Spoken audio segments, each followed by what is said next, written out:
e inmediata. Rechazaba la pasividad. Decía que muchas iglesias esperaban que cayera fuego del cielo sobre un altar frío y sin sacrificio. Este enfoque práctico democratizó el avivamiento.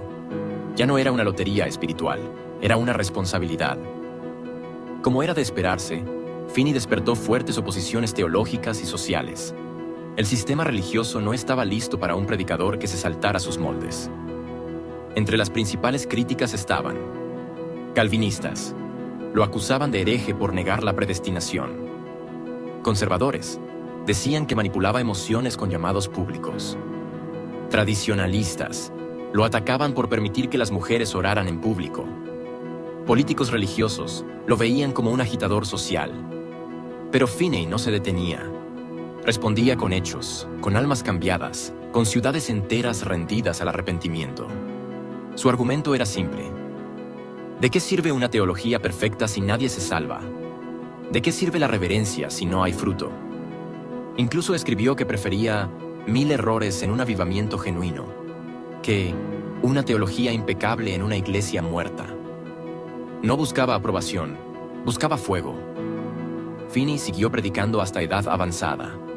Su salud fue decayendo lentamente, pero su mente y espíritu se mantuvieron agudos hasta el final. En sus últimos años vivió entre clases, reuniones de oración y escritos. Su autobiografía se convirtió en uno de los libros más influyentes sobre avivamiento en el siglo XIX. Murió el 16 de agosto de 1875 a los 82 años, dejando un legado incalculable. No fundó una denominación, no buscó inmortalizar su nombre, pero su vida sembró un modelo que seguirían evangelistas como Dwight L. Moody, Billy Sunday, Leonard Ravenhill y muchos otros sedientos del fuego original. Charles Finney no fue solo un reformador, ni solo un avivador. Fue un instrumento completo, cabeza, corazón y manos entregadas a Dios. Hoy, cuando vemos una iglesia que ora con fervor, que se atreve a confrontar el pecado, que clama por justicia, ahí está su huella. Cuando un predicador rechaza la comodidad y un joven arde por las almas, Finney resucita. Y la pregunta que él dejó en el aire aún resuena. ¿Estás tú listo para pagar el precio del avivamiento? Aunque Finney nunca predicó fuera de Estados Unidos, su influencia traspasó océanos. Sus libros fueron traducidos a varios idiomas, y sus conferencias sobre avivamiento se volvieron material de estudio obligatorio en iglesias de Europa, Asia y África. En Escocia, Inglaterra y Alemania, pastores comenzaron a aplicar sus métodos de oración colectiva, bancos de decisión y llamados públicos. Y los frutos no se hicieron esperar. Los movimientos metodistas y wesleyanos también se inspiraron en su enfoque práctico de la santidad. Finney, sin saberlo, había creado un modelo misionero sin estructuras formales, pero con un poder explosivo: la transformación del carácter como testimonio evangelístico.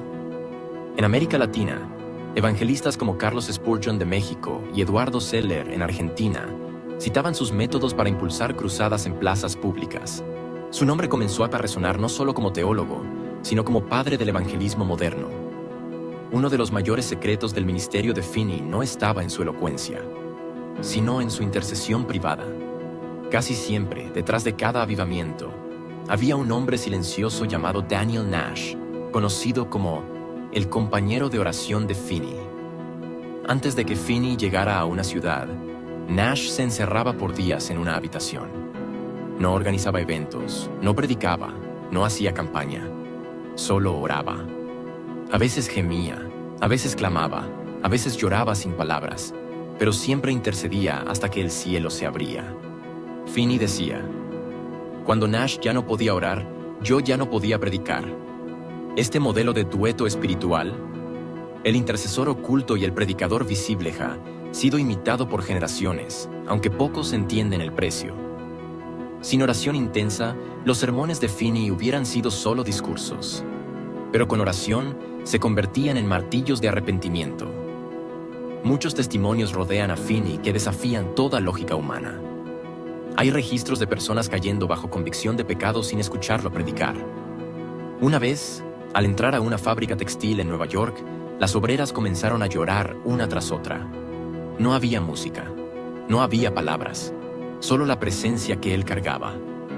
El dueño de la fábrica ordenó detener las máquinas y llamó a una reunión espontánea de oración. Toda la planta se entregó a Cristo en menos de 2 horas. Otro evento similar ocurrió en un tren. El conductor lo reconoció y avisó a los pasajeros. Antes de que Finney hablara, varios hombres comenzaron a temblar, otros a orar, otros a gritar: ¿qué debo hacer para ser salvo? Era una atmósfera, una unción de peso, algo que no podía fingirse ni fabricarse, algo que solo el cielo podía depositar en un hombre rendido. Finney no solo dejó sermones, dejó declaraciones que se volvieron principios eternos. Algunas de sus frases más memorables son: un avivamiento siempre es posible cuando los cristianos hacen lo que deben. Los pecadores no se convierten porque los cristianos no oran. El pecado no es una enfermedad, es una rebelión voluntaria. La emoción sin transformación no es avivamiento, es entretenimiento. Estas frases, más allá de su retórica, revelan una teología viva, no era un teórico abstracto. Finney creía que todo lo que se enseñaba debía llevarse al campo de batalla del alma y la sociedad. Sus palabras cortaban como espada, no para herir, sino para despertar. El fuego que Finney encendió no murió con él, pasó como antorcha a otras manos. El evangelista Dwight L. Moody adoptó sus métodos en sus campañas masivas en Chicago y Europa. Más tarde, Billy Graham y otros predicadores del siglo XX incorporaron el llamado público y el pasar al frente, que Finney popularizó. Incluso líderes modernos de avivamiento, como Leonard Ravenhill, hablaban de él con reverencia. Finney no era solo un predicador, era un altar caminante. Donde él iba, el cielo descendía. Y en muchas escuelas bíblicas del mundo, sus libros siguen siendo leídos como manuales del fuego. Pastores, misioneros, reformadores, todos beben, directa o indirectamente, de la fuente que él desató. Su nombre quedó escrito no en placas, sino en vidas cambiadas. Charles Finney no fue perfecto. Tuvo errores, desacuerdos y momentos difíciles, pero fue un hombre que se atrevió a creer que el cielo podía tocar la tierra. En tiempos donde la religión era fría, él fue fuego. Donde la verdad era teórica, él fue práctica. Donde los hombres esperaban que Dios hiciera todo, él se arrodilló y lo provocó. Su mensaje sigue resonando como un trueno. No esperes el avivamiento, empieza a vivirlo.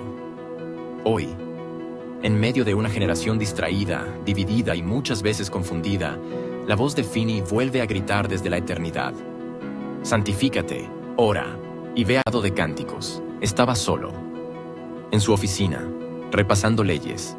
Su propósito era noble: preparar argumentos sólidos para su siguiente juicio. Pero Dios tenía otro veredicto.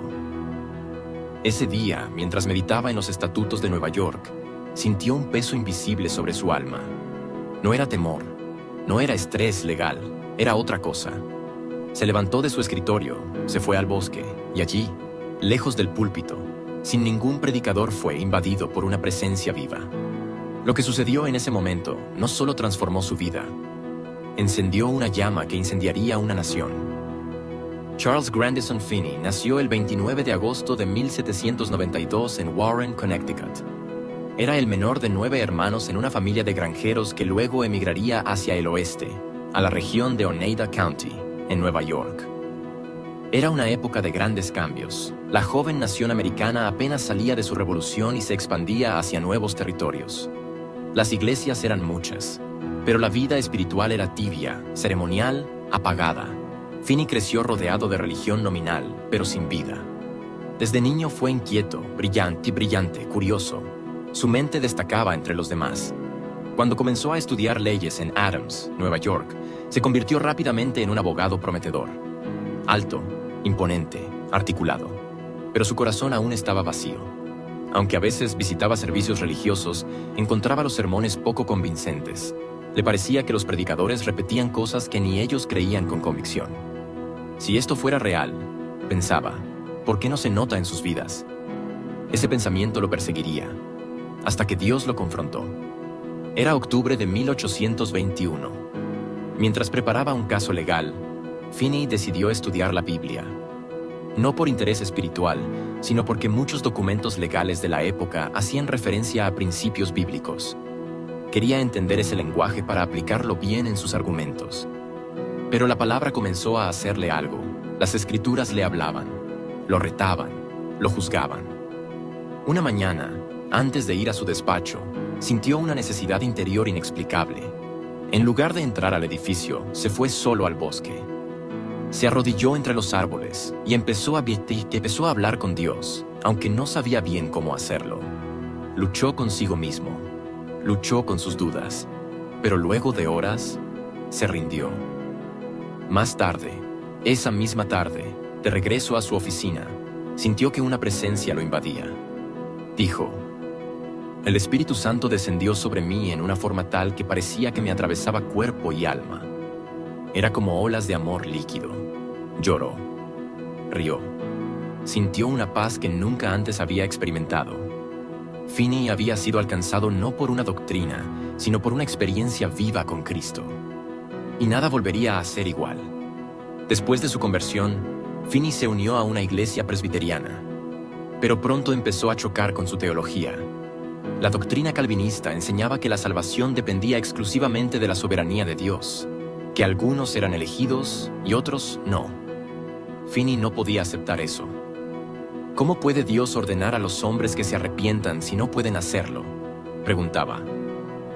Para él, la conversión no era un misterio místico, era una decisión moral.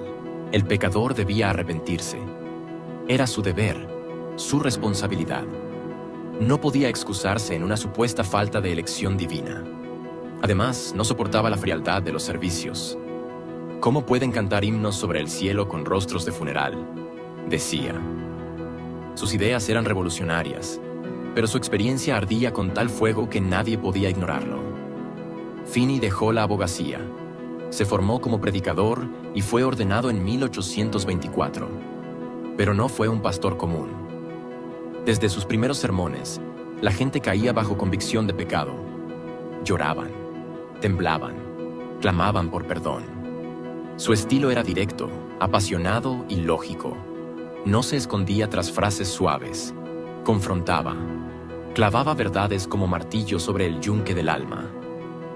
Implementó el asiento de los ansiosos, un banco al frente donde se sentaban los que querían entregarse a Cristo. Allí oraba con ellos personalmente, una práctica inusual en la época. En lugar de esperar que la gente viniera, iba a las ciudades, a las fábricas, a las tabernas, enviaba cartas, organizaba reuniones y llamaba al pueblo al arrepentimiento. Y los cielos comenzaron a abrirse. En 1830, Finney fue invitado a predicar en Rochester, Nueva York. Lo que comenzó como una campaña normal se convirtió en una revolución espiritual. Durante 6 meses, la ciudad fue sacudida. Más de 100,000 personas se convirtieron. Las tabernas cerraron por falta de clientes. Los jueces suspendieron audiencias por falta de delitos. Las escuelas y negocios pausaban actividades para orar. Las iglesias se unieron en oración constante. El ambiente mismo parecía transformado. La presencia de Dios era palpable. Nadie podía ignorar lo que estaba pasando. Los periódicos lo llamaban el Gran Avivamiento. No había redes sociales, ni micrófonos, ni luces. Solo la predicación ardiente de un hombre lleno del Espíritu. La ciudad entera fue tocada. Finney no solo predicaba para salvar almas, sino también para reformar sociedades. Para él, la fe no era una teoría encerrada en 4 paredes, sino un fuego que debía arder en las calles, las leyes y los corazones públicos. Una de sus convicciones más firmes fue su oposición radical a la esclavitud. Desde el púlpito, condenó enérgicamente el trato inhumano a los afroamericanos. No temía denunciar a los cristianos que poseían esclavos. Decía: "No hay verdadero avivamiento donde los grilletes siguen intactos". También se manifestó contra el consumo de alcohol, liderando movimientos de templanza. Creía que el licor destruía familias, esclavizaba voluntades y apagaba el fuego de Dios. Pero eso no fue todo. También promovió los derechos de la mujer, pidiendo su inclusión en espacios educativos e incluso ministeriales. Para muchos, esto era demasiado político para un predicador. Pero para Finney, no existía una línea entre lo espiritual y lo social. El pecado debía ser enfrentado tanto en el alma como en las estructuras del mundo. En 1835, Finney fue invitado a formar parte de un proyecto académico revolucionario, el Oberlin College en Ohio. Allí, No solo enseñó teología, sino que transformó la educación cristiana en América. Bajo su liderazgo, Oberlin se convirtió en la primera universidad en admitir afroamericanos junto a blancos en igualdad de condiciones. Fue pionera en permitir mujeres como alumnas regulares. Promovía la formación espiritual, la justicia social y el liderazgo con carácter. Las clases eran interrumpidas para orar. Los estudiantes salían del aula a misionar en las calles. Algunos se alistaban como abolicionistas, otros como evangelistas, pero todos recibían una visión clara: vivir para transformar el mundo en nombre de Cristo. Finney no solo predicaba los domingos, enseñaba, discipulaba y modelaba un estilo de vida de santidad activa. Oberlin no era solo una universidad, era un laboratorio de avivamiento. Una de las grandes contribuciones teológicas de Charles Finney fue enseñar que el avivamiento no es un evento misterioso que viene del cielo sin aviso, sino un resultado lógico de obediencia espiritual. En su famoso libro Conferencias sobre Avivamiento de Religión, declaró: el avivamiento no es un milagro, es el resultado natural de aplicar los principios del reino de Dios.